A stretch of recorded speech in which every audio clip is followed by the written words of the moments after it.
நாம் இப்போ பார்க்குறது காந்தாரி மிளகாய். ஃபஸ்ட்டு பார்க்குறது லைட் க்ரீன் கலரில் சின்ன சைஸு. இப்போ நெக்ஸ்ட்டு பார்க்குறது லைட் க்ரீன் கலரு கொஞ்சம் பெரிய சைஸு. தேர்டு டைப்பு வந்து டார்க் க்ரீன் கலருக்கு ஸ்மால் சைஸு.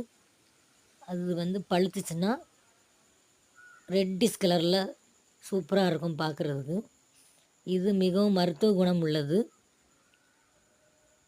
நம்ம இன்றைக்கி 3 டைப் காந்தாரி மிளகாய் செடிகளை பார்த்துருக்குறோம். இது உங்களுக்கு மிகவும் பயனுள்ளதாக இருந்திருக்கும்னு நினைக்கிறோம். Please subscribe. Like and share.